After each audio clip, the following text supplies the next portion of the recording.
नमस्कार, मी रुचिता. मध्ये आपल्या सर्वांचं स्वागत. आपण आजच्या अॅग्रोवन शेत मार्केट पॉडकास्ट मधून महत्वाच्या 5 शेतीमाल बाजाराचा आढावा घेणार आहोत. आज आपण कापूस, सोयाबीन, केळी, तूर आणि कांदा बाजाराची माहिती घेणार आहोत. गेल्या 2 आठवड्यातील चढ उतारानंतर चालू आठवड्यात सोयाबीनचा भाव काहीसा स्थिरावलाय. सोमवारपासून सोयाबीनचा भाव एका पातळीच्या दरम्यान दिसतोय. प्रक्रिया प्लांट्सने 6,900 ते 7,100 रुपयांच्या दरम्यान सोयाबीनची खरेदी केली. बाजार समित्यांमध्ये सोयाबीन सरासरी 6,500 ते 7,000च्या दरम्यान गुणवत्तेनुसार विकले गेले. सोयाबीनच्या भावात चढ उतार सुरू झाल्यामुळे बाजारातील आवकही कमी जास्त होतीये. बाजारातील विविध चर्चांमुळे सध्या बाजारात अस्थिरता दिसतेय. पुढील काही दिवस सोयाबीन भावात काहीसे चढ उतार राहू शकतात, असा अंदाज सोयाबीन बाजारातील अभ्यासकांनी व्यक्त केला.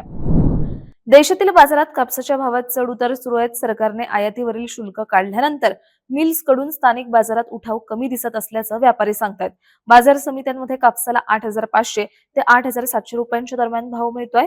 रुईच्या भावात काहीसे चढ उतार होत असले तरी सरकीचे भाव टिकून आहेत.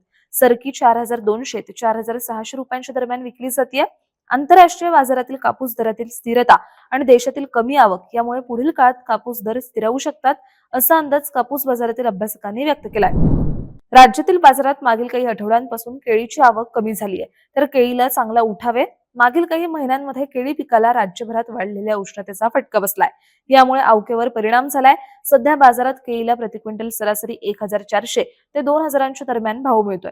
पुढील काळातही बाजारातील केळीची आवक कमीच राहण्याची शक्यता आहे, तर केळीला उठाव चांगला राहील, असा अंदाज केळी बाजारातील अभ्यासकांनी व्यक्त केलाय.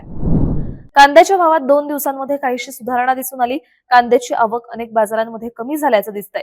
तसंच कांदा खरेदीची प्रक्रिया सुरू झाल्यामुळे भावाला आधार आहे. कांद्याचा सरासरी भाव 1,100 ते 1,400 रुपयांच्या दरम्यान पोहोचलाय. तरीही बाजारातील बहुतांश कांद्याची विक्री उत्पादन खर्चापेक्षा कमी भावातच होतीये. यापुढील काळात बाजारातील कांदा आवक आणखी कमी होण्याची शक्यता आहे. तसंच नाफेडची खरेदी बाजारात सुरू झाल्यानंतर याचाही आधार दराला मिळू शकतो, असा अंदाज कांदा बाजारातील अभ्यासकांनी व्यक्त केलाय. देशातील बाजारात हरभरा आणि इतर कडधान्याच्या भावात सुधारणा दिसून आली आहे. मात्र तुरीचा भाव दबावात आहे. तुरीला बाजारात आजही हमीभावाच्या खालीच भाव मिळतोय. तुरीची बाजारातील आवकही कमीच आहे. उत्पादनही घटलेलं आहे, तरीही भावावर दबाव कायम आहे. आज बाजारात तूर प्रति क्विंटल सरासरी 7,300 ते 7,800 रुपयांच्या दरम्यान विकली जाते.